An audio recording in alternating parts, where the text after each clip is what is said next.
రాష్ట్ర వ్యాప్తంగా ఆలయాల్లో పూజలకు వైఎస్ జగన్ పిలుపునిచ్చారు. ఈ నెల 28న రాష్ట్ర వ్యాప్తంగా ఉన్న ఆలయాల్లో పూజల్లో పాల్గొననున్నారు. రాజకీయాల కోసం సీఎం చంద్రబాబు దేవుణ్ణి కూడా వదలటం లేదని మండిపడ్డారు. చంద్రబాబు తిరుమల లడ్డూ ప్రసాదం రాజకీయ ప్రయోజనాల కోసం వాడుకుంటున్నారని జగన్ అన్నారు.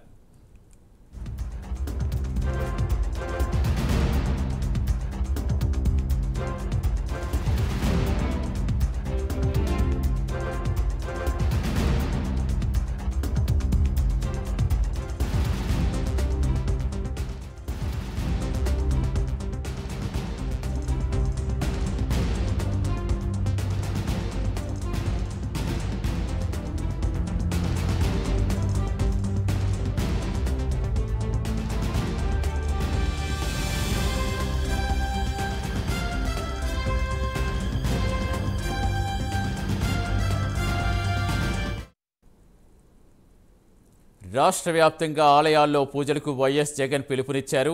ఈ నెల 28న రాష్ట్ర వ్యాప్తంగా ఉన్న ఆలయాల్లో పూజల్లో పాల్గొననున్నారు. పూర్తి సమాచారం ఇచ్చేందుకు మా కరెస్పాండెంట్ శ్రీనివాస్ జరుగుతున్నారు. శ్రీనివాస్, ఇంకా ఏమని చెప్పారు జగన్?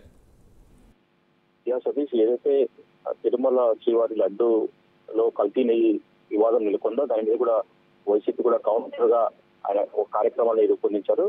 దీనికోసం కూడా వైసీపీ అధినేత జగన్మోహన్ రెడ్డి కూడా తన పార్టీ నేతలకు కార్యకర్తలకు పిలుపునిచ్చారు. తిరుమల పవిత్రను, స్వామివారి ప్రసాదం విశిష్టతను, వెంకటేశ్వర స్వామి వైభవాన్ని కాపాడే విధంగా కూడా గత కార్యకర్తలు వైసీపీ కార్యకర్తల నేతలు ముందుకు రావాలని చెప్పేసి ఒక పిలుపునిచ్చారు. ఇందులో భాగంగా కూడా ఏదైతే టీడీపీ రాజకీయ దుర్బుద్ధితో వాళ్ళు అబద్ధాలు అడిగి సంబంధించిన జంతువులకు కల్తీ నెయ్యిలో వాడారని చెప్పేసి ఏదైతే విమర్శలు చేస్తారో దాన్ని తిప్పికొట్టే విధంగా కూడా ప్రతి ఒక్కరు కూడా స్పందించాలని చెప్పేసి జగన్మోహన్ రెడ్డి ఒక పిలుపునిచ్చారు. ముఖ్యమంత్రిలో హోదాలో ఉన్న ఒక వ్యక్తి ఇలా తిరుమల లడ్డూలను వెంకటేశ్వర రాజకీయాల కోసం ఇలా వాడుకోవడం సబబు కాదని చెప్పేసి కూడా జగన్ చెప్పడం జరిగింది. దీనికోసం అందరూ వైసీపీ కార్యకర్తలు, నేతలు కావచ్చు, రాష్ట్ర వ్యాప్తంగా ఆలయాల్లో ఈ నెల సెప్టెంబర్ 28న కూడా శనివారం రోజున పెద్ద ఎత్తున పూజల్లో పాల్గొనాలని చెప్పి కూడా వైసీపీ అధినేత జగన్మోహన్ రెడ్డి ఒక పిలుపునిచ్చారు. దీనికోసం కూడా మొత్తం ఇప్పటికే వైసీపీ కార్యకర్తలు లేకుండా వైసీపీ అధినేత జగన్మోహన్ రెడ్డి పిలుపు వైపు ఆ కార్యక్రమంలో పాల్గొని కూడా మొత్తం యాక్షన్ ప్లాన్ చేస్తున్నారు. సతీష్.